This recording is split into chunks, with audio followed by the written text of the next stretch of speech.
Buford's Beach Bunnies is a 1993 sex comedy directed by Mark Pirro and starring Jim Hanks, Rikki Brando, Monique Parent, Suzanne Ager, Charlie Rossman, Ina Rogers, and Barrett Cooper. They misspelled the title of the film in the opening credits. This really shows us the quality we're going into. The film opens with a group of tweens going to a whorehouse. Jeter gets a blindfold and escorted into 2C.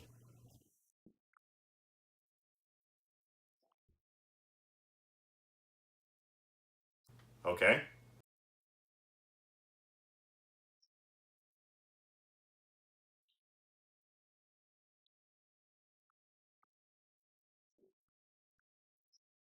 Our title character is in the hospital, so we have to use this cliche.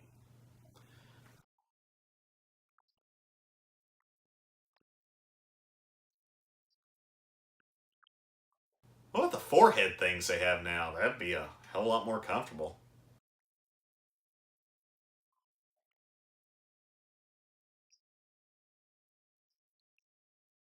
This is the longest damn commercial ever. It must be running at 3 a.m.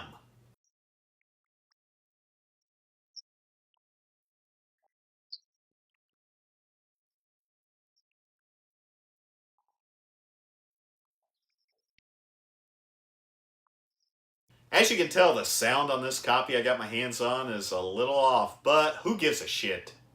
Buford runs the Bunny Hole, which is a fast food joint specializing in rabbit meat.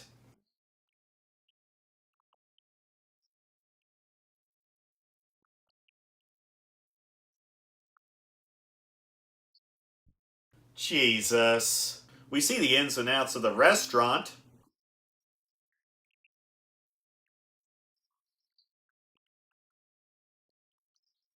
Not these movies.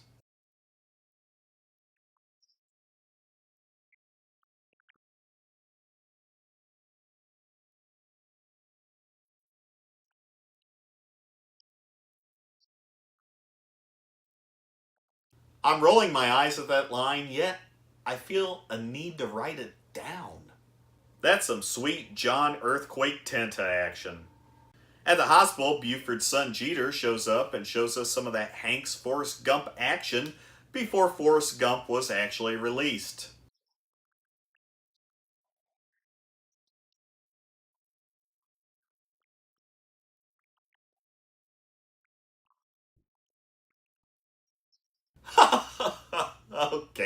Okay, that's a good one. Jeter has a mental issue that causes shyness around women, so Buford offers a doctor $10,000 to play with Jeter's Peter. They go to the morgue. That's great for a broken psyche. She assaults him, he freaks, and then flees. Hey, here's some shower nudity for no other reason than boobies. Buford has sent a telegram to Boopsy and the girls asking for help with his weirdo son Jeter. This is 1993. Wouldn't a telephone call have been, oh, jealous boyfriend scene?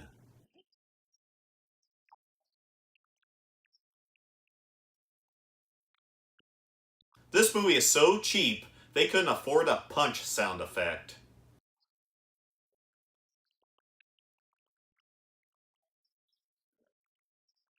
But she just showered! There's a Jeter dream sequence that stops short at 2C with a mediocre impersonation of Humphrey Bogart. Buford meets with the trio of ladies and makes them a deal. $100,000 to the lady that pops Jeter's cherry. They debate about it on the beach as Jeter floats away, dreaming about Clint Eastwood. Elsewhere, Lauren's boyfriend has no problem in selling her body for $100,000.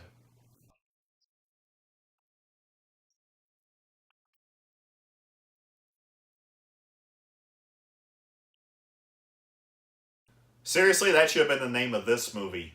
Meanwhile, Beulah goes to see the amazing foreskin.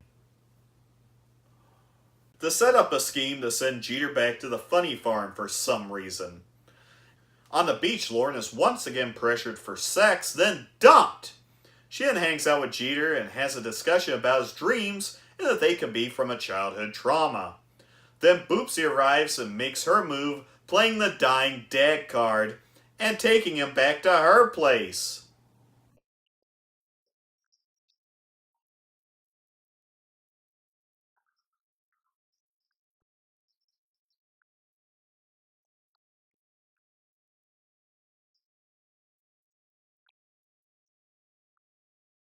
And she tries again.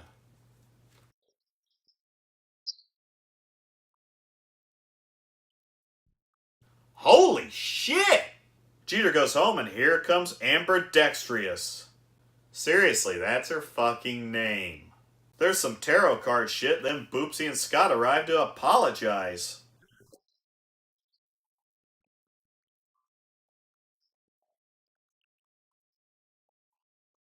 Huh? The ladies get into it as the boys sneak away to the whorehouse. Deja vu sets in as this guy has his spa day. Then Jeter fucking leaves. On the beach, tender love continues.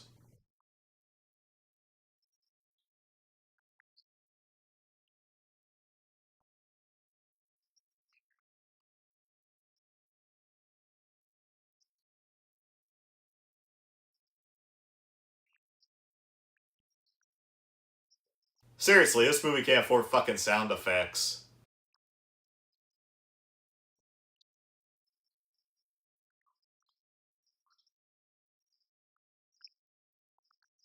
Jesus Christ, enough of this shit. Jeter saves the day and they run off. As they discuss life, Jeter doesn't freak out as he touches a distraught Lauren. They fall asleep together and here's Marilyn Monroe guarding the door. How many estates are going to be suing this movie? There's a falling in love montage and then they get it on. Is that it? Oh, no. We have to have the misunderstanding over the $100,000. Buford comes home and offers her the check, but she's in love and denies Buford's offer. At the restaurant, Buford reveals that the deed was done, followed by Jeter walking in and overhearing the girls discussing Lauren's windfall. Here's the misunderstanding. This Forever Alone moment brought to you by Ding Dongs. Beulah shows up.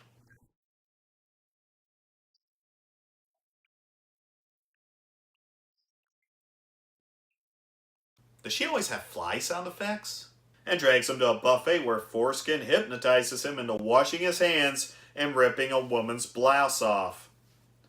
Jeter's busted and Buford goes to the station revealing that Lauren never took the money as the ladies head to the whorehouse to get some answers. They get hired as prostitutes and Lauren discovers the key to Jeter's past.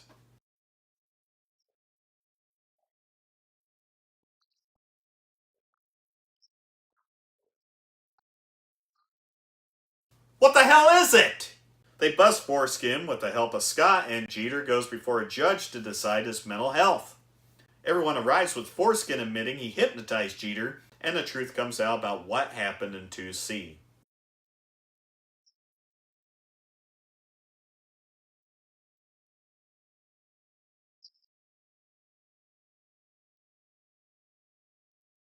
So it's kind of like what happened in Tommy.